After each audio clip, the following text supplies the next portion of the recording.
Now we also recorded, so we have to be very careful in what we say. I'm going to stay muted.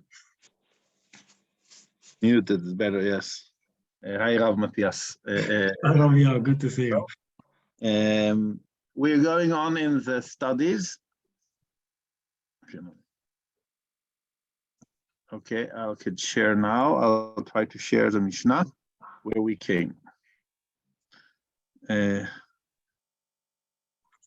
Here, could you all see?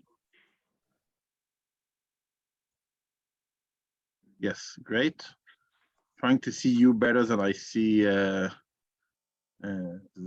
text itself. So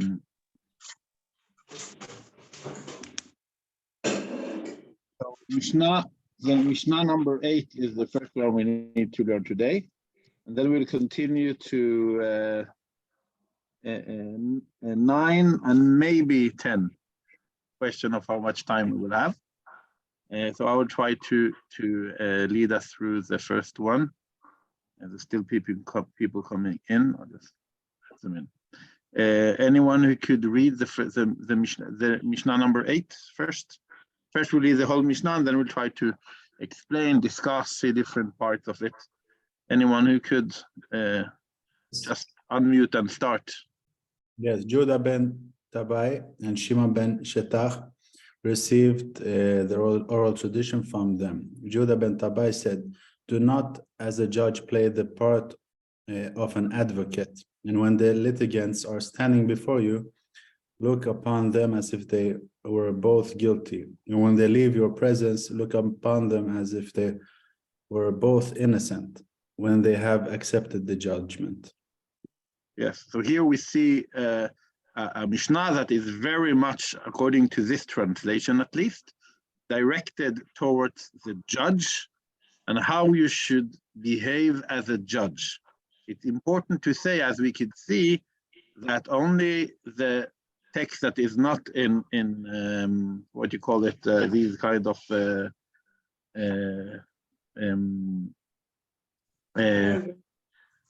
yes,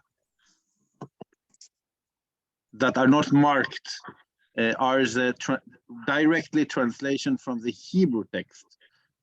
So this translation, as you could see, gives a this is the most normal way of understanding this Mishnah, making it a Mishnah that is trying to direct us towards what the judge, how the judge needs to behave. Okay, so let's try to understand this Mishnah based on this understanding. The first part, there's 3 parts here. Do not play the part of the advocate, as it says in Hebrew, for those who understand or try to understand Hebrew. Al tas atzmecha, don't make yourself as orchei hadayanim, the ones who try to make order in the judgment, and that's maybe the advocate. That is the first part. I maybe try to say that it's a little hard to understand. Then the second part is when they are standing before you, you have to see them as guilty. It's a weird sentence to say. When you are a judge and someone comes before you, you have to see them as guilty. But that's what the Mishnah said, if we just translate the words. And then when they leave, you have to look upon them as if they are innocent, when they have accepted the judgment. So if they don't accept the judgment, they are not innocent. Let's take apart every part for itself and try to understand. So the first part is, don't make yourself as an advocate. Before we ask everyone, is there any advocate here? Lawyers? Yes. Okay, so now you have to tell us, why shouldn't we be like you?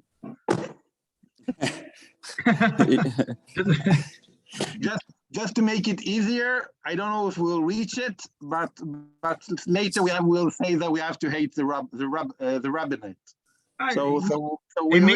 It means other things too. It means other things too. Yeah, I know, but also this "don't be as a judge" could mean other things. Just to say that we're in the same boat here, as a joke. But what could be a problem saying that you shouldn't be as an advocate? What do you think, Lars? Well,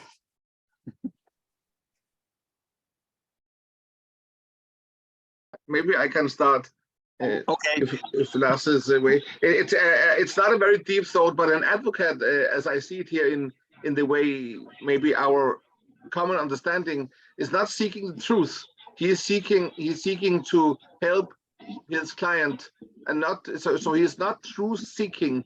So therefore you should be very careful with the listening, because he has a clear mission and he's not forwarding especially the truth.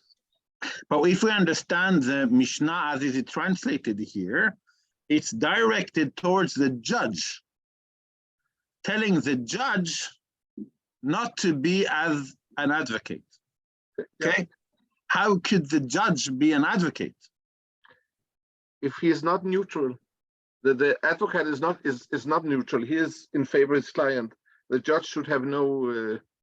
So the way you understand the advocate, it's not in the way you explain it here. It's not saying you shouldn't have an advocate when you want to come with a case, but the judge has to really much as possible show that he is not an advocate, he's a judge. That's something else. And in that way, not favoring one side or not trying to explain one side and not the second side, if I understand you correctly. So yeah, this is a correct, and actually also a very known way of understanding this Mishnah, as we see also, as I said in the translation, that the Mishnah is directed towards the judge and how you have to be as a judge. And then we understand it in the way Michael has explained here. And many commentators, Rashi and others, they speak about how you behave as a judge towards the parties. It could be that if I'm a judge, when someone is speaking to me, I'm looking more towards him. And when the other one is speaking, I'm reading from the paper. And only that could give an impression by the people who come to the court that I am favoring one side, and it could change the whole way of the way they speak to me as a judge. So until I have to say my decision, I have to all the way show favor in the same way to both sides. So either I look down to the paper and don't listen to anyone, no, I don't mean it that way, or I look at both of them. And even, yeah. That's exactly the same as it is today. I have actually worked as a judge as well, and then you have to swear an oath, and if you say exactly like that in the oath, that you are obligated to take that approach towards the parties. So it's exactly the same way today. Yes, some people take it even one step ahead, and Lars say if that's the same today, that you shouldn't, as a judge, throughout the court, give an impression of what your decision is going to be. And especially not going to one of the parts, telling him, I'm going to judge in your favor or against you. You have to say in the end, because then maybe today it's more open to people who say, look, it doesn't seem good. Maybe you want, in that way, the judge tries to find a solution and not only to come with a judgment. But in a way, some people, even not only the way you look at the people when you're judged, that you don't behave as a judge, as a lawyer or as an advocate, not a lawyer, but even not telling someone look, this is in any case going in your favor, maybe so and so and so and so. Because then you as a judge change the way they will act. And they should act as they act, and according to that, you have to judge. So maybe people take it in like smaller directions of what you have to do, but in any case, a very clear message in don't be as an advocate, the very clear message, if we understand the Mishnah, that it is speaking about the judge, and it doesn't say it clearly, but it seems like that, is of course not favoring anyone, not showing favoring to everyone, and being open-minded all the way to what they are saying. As Michael said, when you advocate, you try to show that one person is right. And a judge is also a human being. So if I'm a judge and I see two people, and in the start of the trial, I find favor in one part because it seems as if they are right, I can, in a way, make myself throughout the whole trial as their advocate because I have decided that they're right in the start. And then I don't listen to both sides throughout all the court. So the decision will have to be made in the end and not in the start. And throughout the way, even if I think in the middle, maybe he's right, I have to show them and maybe also show myself that I'm still listening to both parts, or if they're more than two, to all parts of a trial. That is one way of understanding this first part of the sentence. But to be hard with Lars as an advocate, I would want to say some people understand it not regarding the judge, but regarding the advocate, saying you shouldn't be as an advocate. And then I'll ask the same question here again. If we're not speaking about the judge, but about the advocate, or about if I know someone who go to court, shouldn't I give this person good advice for how the court will go in my friend's favor, or should I not?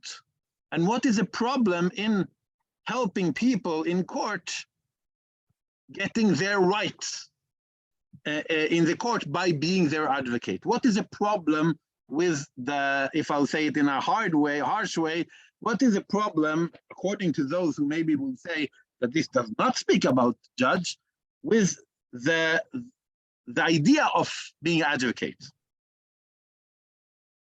Lars, you could help us, but also others.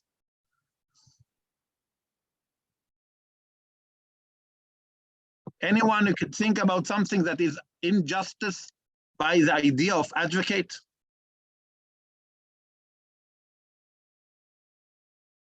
It is the same. You take one side. You say, I want to help my friend, and therefore the best way you go forward is to say or do that and that and that. And this is not seeking the truth, but seeking to help a person. So on the other side, there is another person who might suffer from your advice, since you only try to help one side and not to see the balance and see the case in its whole. What you say is that the idea of, oh, sorry, yes, Michael, number 2. I think that if you do that, you will influence the result or the opinion of the other people. That in that way. So you change the rights of the judgment. You're changing the result by helping one part and not the other one. Yeah, and if you do it aloud, that also you can influence the other people. That also. Good, thank you, Daniel. Yes, I'm thinking in the same way, in the way of Michael, the first, that the advocate takes a defensive stance, and it's not, it's the truth seeking is not the goal. We could say, because and it can be up to other forces. Maybe the advocate is sharper than the litigants, and we don't that day, and we don't have truth that is coming forth. Instead, we are having skills of argumentation and other, and the litigants can receive a result that is unfair, or the same, and the same for the defendant.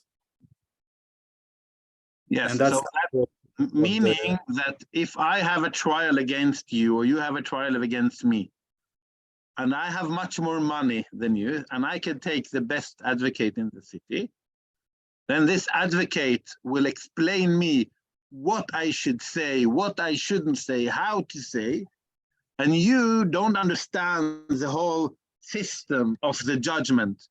It's true in the general judgment, but it's also true in rabbinical judgment, in Beit Din of rabbis. There are the questions, and if you say that, then the result will be that, and if the question will be that, the result will be that. We also have what something is called To'en Rabbanut, that is someone who is a advocate of rabbinical court. Prosecutor. No, not a prosecutor. A toyen is No, more it's the a opposite. helper. It's a helper. It's a helper. It's a way of educate. He explained you that it's clever to say the one thing and not the other thing. And then, as according to what all of you said, what is the approach then? What is the approach? The approach is not seeking the truth. I want to win over Daniel. I don't go to the judge to get the truth. I just want to win, and because of that, I'll use all the arguments to the judgment to go to my favor, and not to the favor with what is most right between ourselves. Maybe if I and you, Daniel, are best friends, and we go to another friend and say, we're not sure about this, who do you think is right? Then we don't try to fight. Then it's more actually a question, who's right? But normally in court, it has a huge impact on our lives. It can have economical impact or other kinds of impact on our life. We want the judgment to go in the favor of what's best for ourselves. And then we don't seek the truth. And because of that, in a way, those who understand, it's not speaking about the judge. It's speaking about helping people in the courts. There's actually some stories in Talmud of rabbis who told people that were from the family, say this and this. Two different stories. And then they said, oh, I shouldn't have done it because it's like making myself as Ochei Dayanim. And in that way, it's actually telling that Ochei Dayanim is helping someone. And then the Talmud asked, but he helped. What was it? What did he think? And the answer in the Talmud is actually interesting, also according to what we say. It said in the first hand, it's allowed to help your family members. You're allowed to help people that are your own flesh and blood and tell them it's good to say this and this. The problem was that they were very known rabbis. And when you're a known rabbi and you give someone an advice, it seems as if it's not fair because the known rabbis, they know a lot and they have a lot of influence. So they should even be careful helping their family members in rabbinical court. But normal people can help each other, their friends. You're allowed to help your friends. So the idea is in a balance between understanding that it's okay when you go to court to come with your case. And even sometimes to know what's best to say and what's not best to say. But if it goes too far, then it's really taking the righteousness of the judgment and making it, bowing it. I think that there is amongst in the theoretical discussion about being a lawyer, there is two approaches, two poles, so to speak. One is called the one who shows the way, the way shower, and the other one is guns for hire. And the guns for hire is the lawyer where you kind of trust the system. The system is the just, and your task is to fight like in a game or something like that. So you approaching and you have your faith in the system, and the judge will listen to everything and then come with the right decision. And the other side of this is that both parties, both advocates, should show their clients the best way to a common result. And it's really depending on what kind of case it is, what kind of approach. So it's a discussion of this balance that you're talking about also, but on a theoretical level amongst lawyers, in accordance to in what degree you can trust the system, and in what degree you must be all the parties must be a little bit like the judges. Yes, I'll come back to the Mattias, did you want to say something?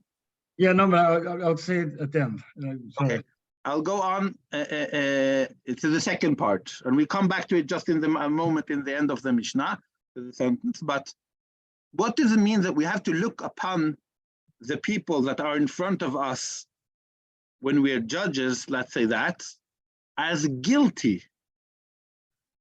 Shouldn't you try to find their favor? What does it mean that when you sit in court, you have to look about the people that come in front of you as if they're guilty while they are in court? Here I want the help of Lars again. Should you try to find their favor or their guilt when they're standing in front of you? No, if you're a judge, you should presume that they're not guilty, and it's up to the prosecutor, if it's in criminal court, to show that they are guilty. So the judge should presuppose that they're not guilty.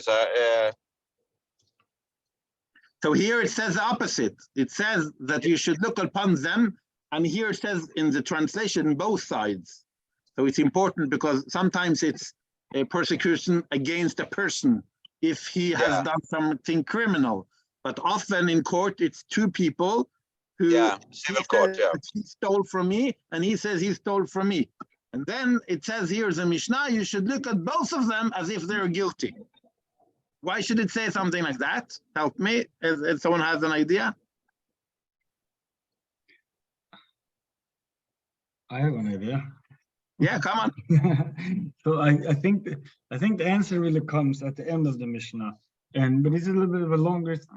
I'll say quickly. I think there's one thing that we have to define when we're trying to define what Beit Din, religious court, is, and why it is different from a secular court. A secular court is more, someone has stolen from me, or I accuse him of this and he accused me of that. We could have that case here, but at the end of the day, we're trying to find emet. We're trying to find the truth. In other words, when they come to you, see them both as being guilty, but read the end. If they both just said the truth and they both were just honest and speaking from their heart, and then you realize that they both accept what the dayanim, what the judges say, what you have done there is sort of brought down more truth to this world. And I think that is the answer. The difference is that we're trying to find emet. We're trying to find emet. Therefore, when they leave, it's as if it didn't happen. Because they were mikabel. They took it upon themselves to really... So what you say, that approach of coming to the Beit Din without a lawyer, with open being trusting, as Lars said, trusting the system. Yeah, as a lawyer or without a lawyer even. Yeah, Say, I know they don't want my worst. They want to do right. And I'll rest my case, but then I will accept the judgment. It goes to my favor or no favor. And then everyone are as if they are not guilty.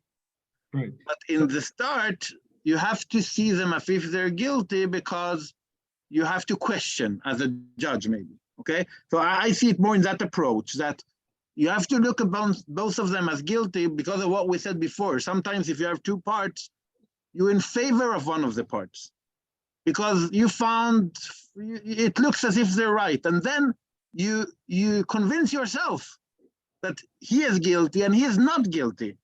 And then maybe, and very often, you'll miss some information. You have to be critical as a judge. You have to ask questions.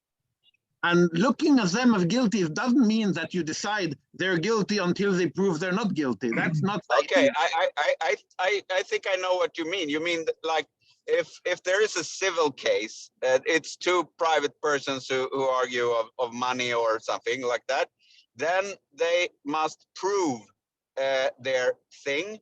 And if they have no proof, like in the beginning of the trial, they have no proof, then both are not guilty, but they have not proven their right. So I don't trust anybody's story. But then you must ask questions as the judge, and they must present proofs. And proof after proof, you see where the truth is. But if you cannot prove your thing or argue your thing, you should be seen as not explained your thing in a righteous way. So exactly. But I will add something. Even if you have 3 proofs and you feel, okay, this is going in this direction, you should still look at them as guilty, because maybe they were able to manipulate you, and opening your mind until the end of the judgment will maybe giving you the opportunity to be closer to the emet, to the truth. There's no fully truth. Often in this kind of court, both are right and or wrong, and so on. But the trying to go approach to the emet says to the judge, you have to, until the end of the court, be open-minded. So seeing them as guilty is open-minded for that maybe they don't say the truth. In a way, the opposite of what Rav Mattias said. I agree also with what you said, Rav Mattias. It says we all try to get the emet, and that is the best thing. But sometimes we are all human beings. Sometimes someone comes and he gives them a feeling as he is so okay, and he say all the truth, but he's a liar. And maybe if you listen well until the end, you will find, oh, if he lied there, maybe the whole story is wrong. So don't favor people too fast. Unfortunately, we have to judge between people, and we don't know what the truth is, but we have to decide something. That's why we have a judge. But because of that, the way I understand it, it says be critical until the end. Cecilia? Yes, I'm thinking of, I am not a judge, but I'm in private life, when I'm meeting people and they are talking about things that they want to inform me. And I think I have to be neutral and no face, making theater with my face, and just listen and to see what are they saying. So your mind will be terrible. You're looking in a way to see favorating people. I think in ordinary life is always like that. You have to be neutral when you're meeting people. And so for the judge too. I agree with you. Most of us have never been and will never be judges. And in many ways we could learn a lot about it. I'll say it also later, a lot of it, because when someone tells us a story, okay, how much fake news do you have today? If we just take everything as, okay, he's a nice guy, and if he says that, that's the truth, then we are people who doesn't question anything. We don't ask questions about the situation. We should ask questions. When you have to judge a story, not a person, okay, we're not judges of a person, but how we understand the world around us. So in that way, we have to see everyone as guilty, not because we say, oh, but I'm sure you're lying because I don't know. But even, especially in stories about someone, we could tell these things without any proof. And we know how Lashon Hara could spread out. So people have to be critical to what we ask, what we hear about other people, first of all, but also about any other thing. And in that way, it teaches us to be critical for the information. But it's very important, and here I totally agree with Mattias, reading only that without the end of the Mishnah will be a disaster. Because the end of the Mishnah says, when they go from in front of you, upon you, you have to see them both as innocent when they have accepted the judgment. So if it's about a judgment, someone accepted the judgment, even if you didn't decide as a judge in their favor, you shouldn't go around saying, oh, I found this bad person, I found his lies, and because of that, I was able to judge against him. I'm doing emet in the world. The world, the seeking emet is so much more complicated, but we need judges in situation because we need a system. There has to be a system to decide between people when there is any, when they don't agree about things or even criminal things and so on. But we are only human beings. And because of that, it's important, even the judge that just to sentence someone to something or to do something, once he has done what he has done, he has to stop being critical against these persons, because what he has done when he sits as a judge is being critical to what they say all the time. And we shouldn't be critical against other human beings all the time. The opposite. We have to find favor in other people as an idea. And because of that, when you sit as a judge, see them as guilty, but question them as guilty. But when they go out, especially when they accept the judgment in their favor or against their favor, we are not judges of other human beings, as Mishna also in Avot says, you should never judge another person before you are in his place, and we're never in others' place, so we could never understand why people do things. We know that we don't know anything, and because of that, it reminds us how important it is not to judge other people, even if we sometimes need to judge as a system. And I'll add for what Cecilia said, we're allowed to be critical to what they say in the way we want to understand it. But that does not mean that we are critical against them as human beings. And the difference between these two is very important, and I think comes very clear in this Mishnah. Daniel? Yes, I'm also thinking about the practical, the process that the litigant has proposed an offense and initiated a trial. So they have presented an offense. So now the next step is for the defendant to also present a defense. And by the judge looking at the defendant as guilty, they also have to produce a defense which will outweigh the offense, the litigation. And maybe in that way also that it is a natural. The idea is to listen and to be critical and to ask all the questions all the way until you have to judge. But then, as I said, with the end of the Mishnah, the judgment is towards your decision, not towards your meaning about other human beings.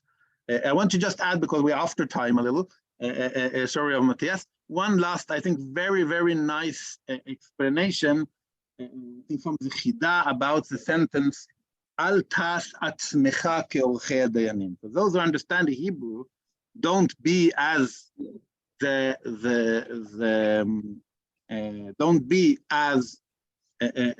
advocate.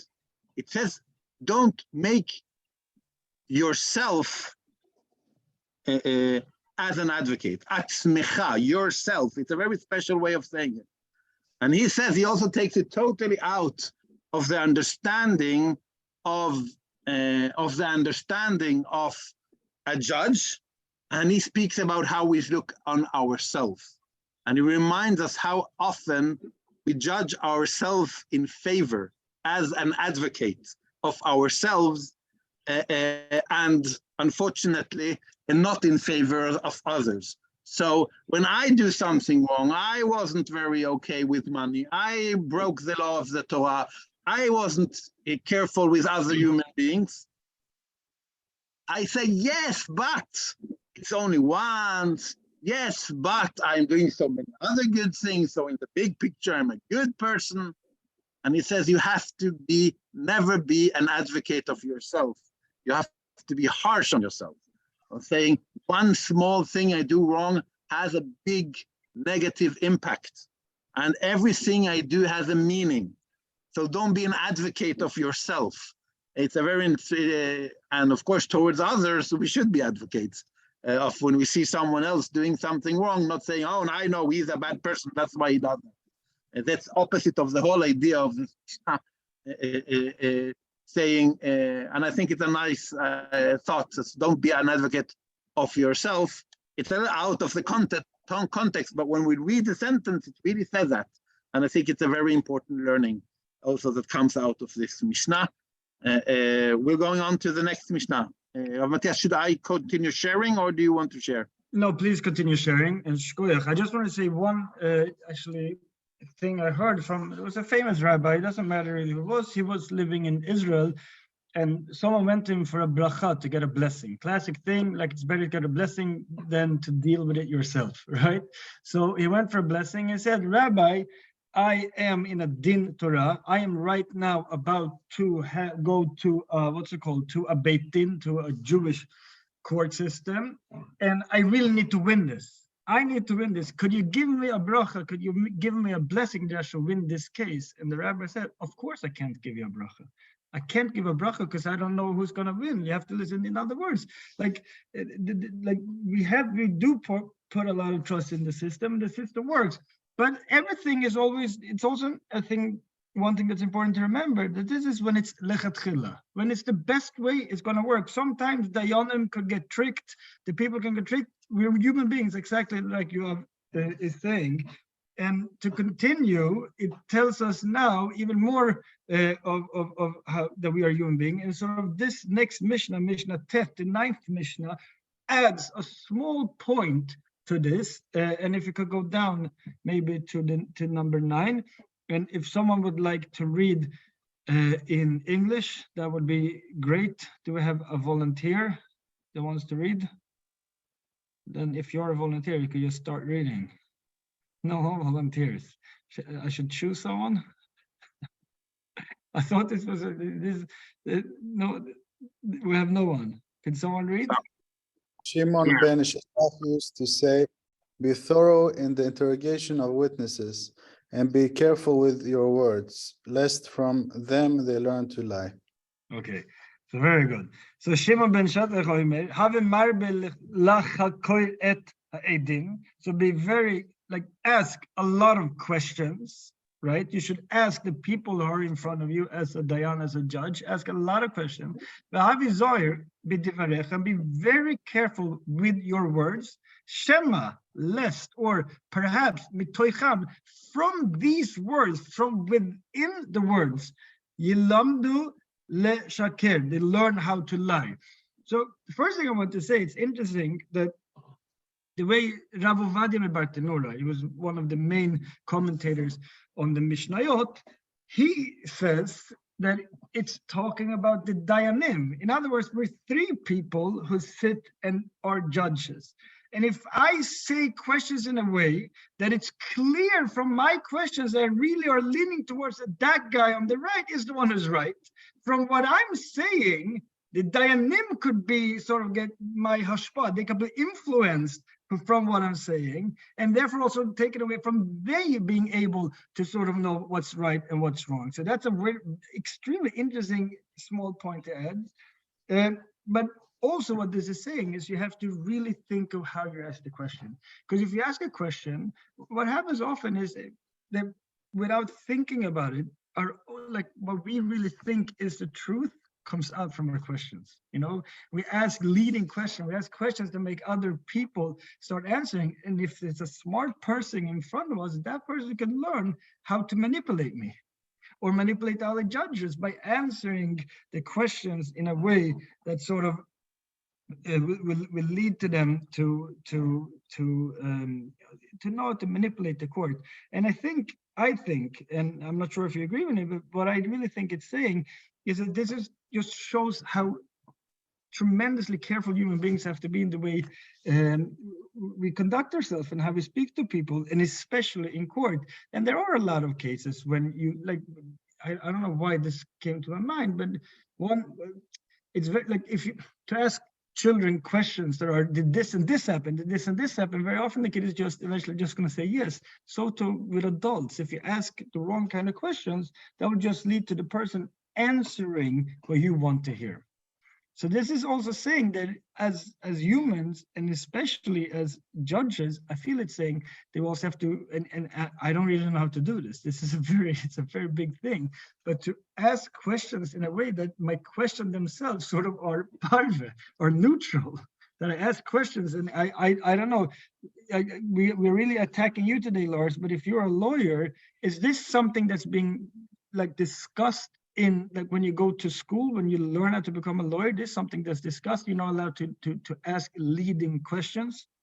Yes, it's not only something that it's discussed, it's forbidden to ask the other party. If it's a litigation, the other party will immediately object if it's a leading question. But when you do the cross-examination with the other party's witness, then you are allowed to put leading questions, because that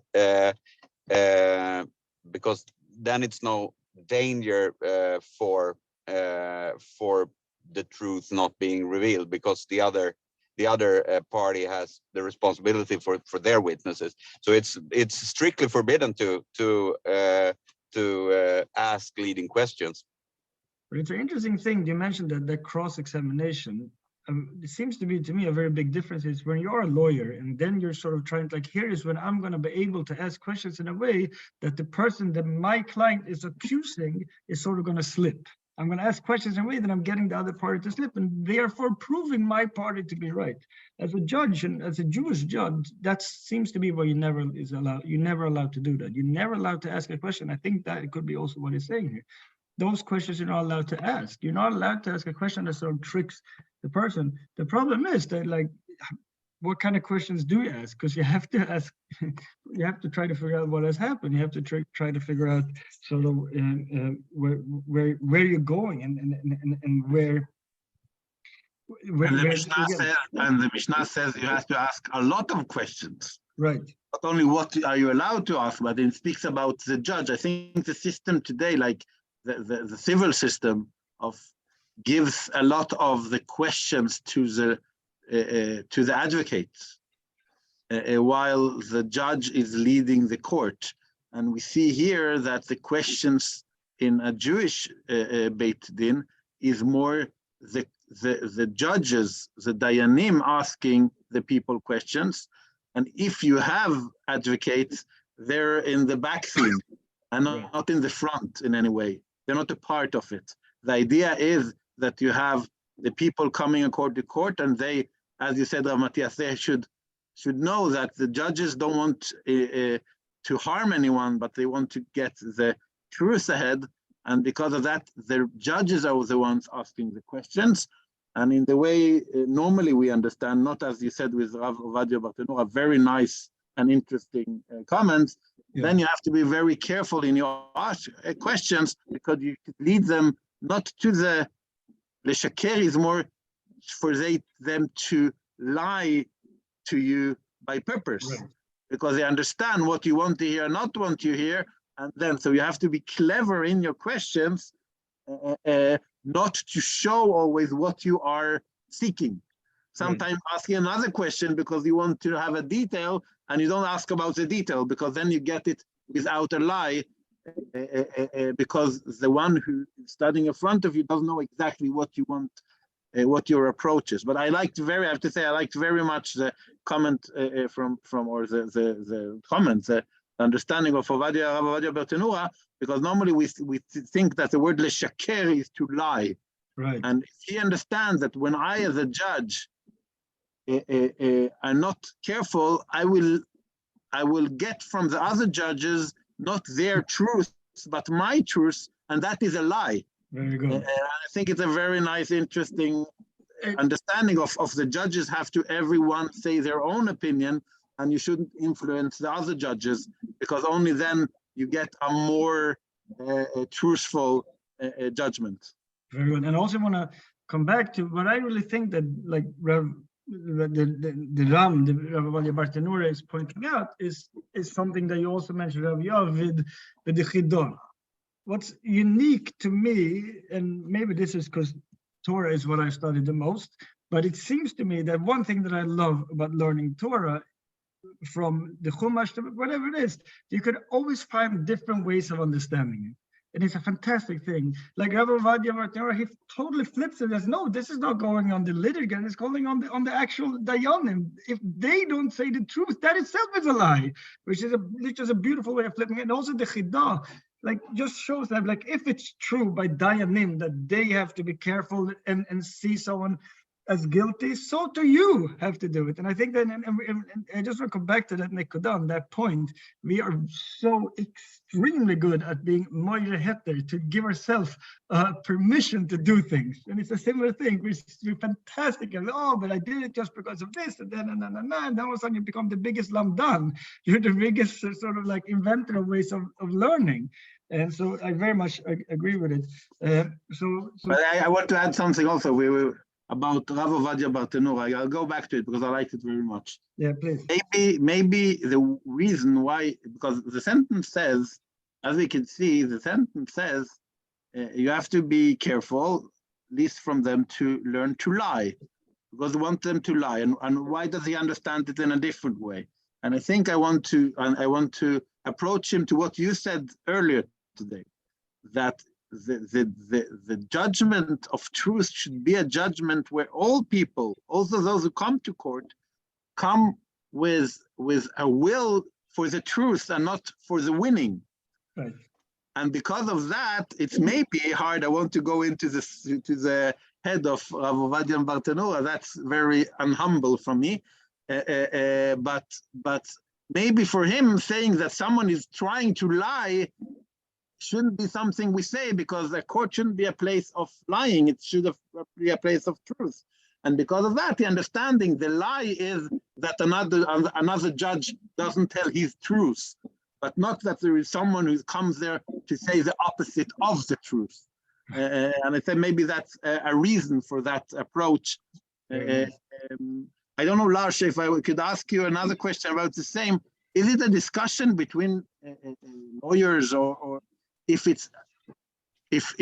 advocate could ask their clients to say lie in court, or to say a truth in a way that they don't lie, but it gives a fake picture of the truth, or is it very clear that that is something lawyers don't do?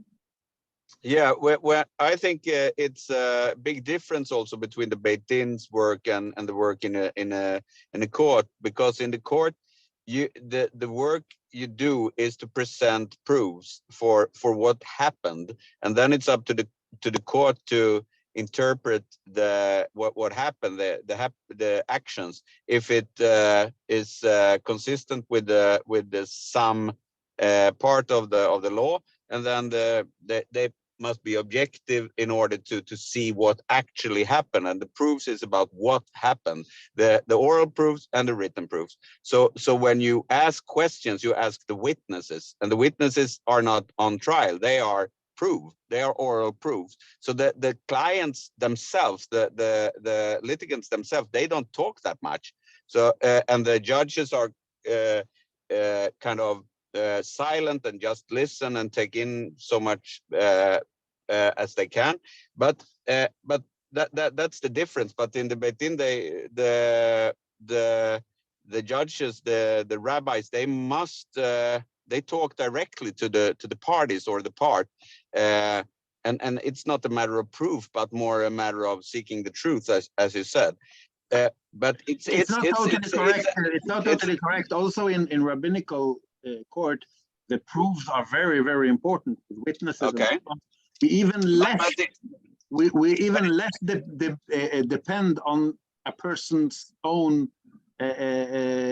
witnesses about himself that he has done something wrong. We need the witnesses. Yeah. Okay. The important thing is, what do you demand? What are you asking? Because that's changed the whole system of the. Yeah. The asking. Yeah, but to answer your question, it's forbidden to ask the client to lie, and it's forbidden to, I don't know what it's in Swedish, it's forbidden to främja orätt, to to work in an order. What you say, främja, to encourage Yeah, for the non-truth to be like Yeah. that. yeah, to encourage unjust. That's forbidden. But can I, So yeah, continue. Finish your thought. yeah, that's forbidden in accordance with the advocates,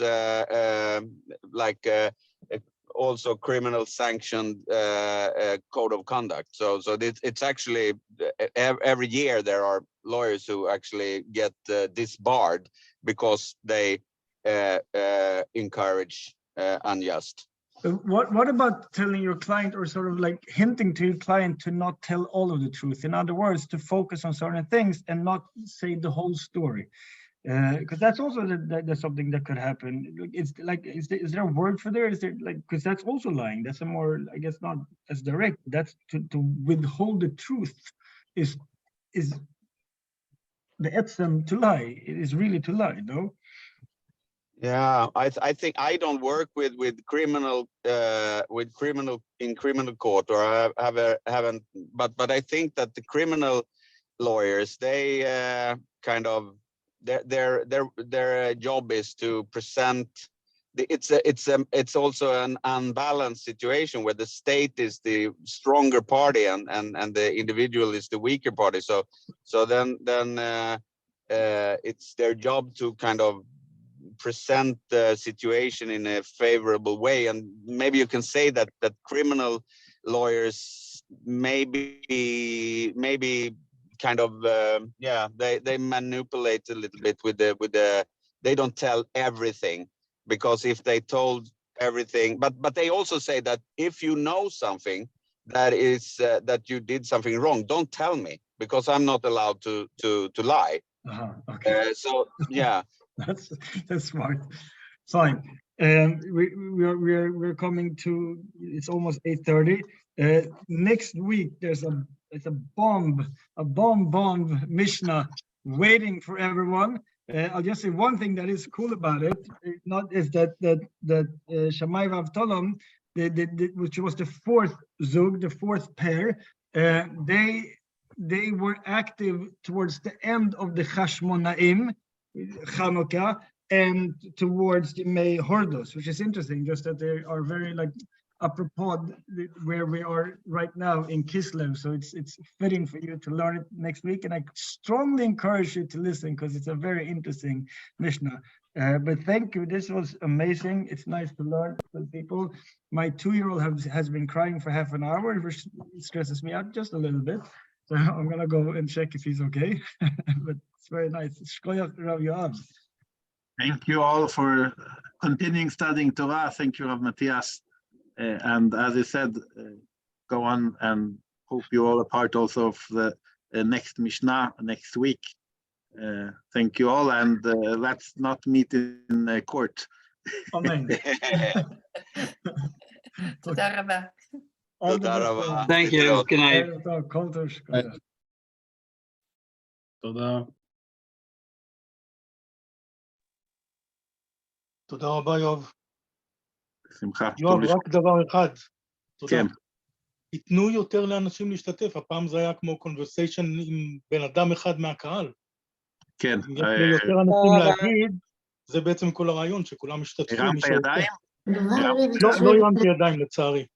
אוקיי, אז אני מסכים איתך, אנחנו רוצים, we want more. היה לי הרבה מה להגיד, אבל העורך דין שם לקח 90% מהזמן. היה לנו איש מקצוע, אז אני קצת כיוונתי אליו, אבל הרעיון היה שכולם ישתתפו, אני מסכים איתך, ולא הביישן למד, פשוט תרים את היד. בסדר. חיפשתי כל הזמן שאני יכול לפתוח רמקול ולהגיד משהו. אפשר ללחוץ להרים יד, ואז אתה עולה לנו גבוה, ואנחנו רואים שאתה רוצה לדבר, זה הכי טוב. אוקיי, בסדר. אתה יודע איך עושים את זה? כן, אני חושב שכן. יש כאילו, נראה לי, אם אתה יורד לפרטיסיפנטס, או למטה, reaction, אם אתה עושה שם raise hand, אז אתה פשוט, אני רואה גם את הטקסט, וקשה לי לראות את כולם, אז ככה אתה עולה הכי גבוה בצד שמאל, ואני יודע שאני תחת איתך את רשות הדיבור. נשתמש בזה יותר, תמיד יש לי מה להגיד, אתה יודע. מעולה. אוקיי. תודה. לילה טוב. אנחנו מדברים בין הרבנים על לעשות את זה יותר שיח, ולכן אנחנו מאוד רוצים את זה. במקרה אחוז. קיבלת את הרושם ההפוך, אז זה לא נכון. Good night, ביי, לילה טוב. לילה טוב.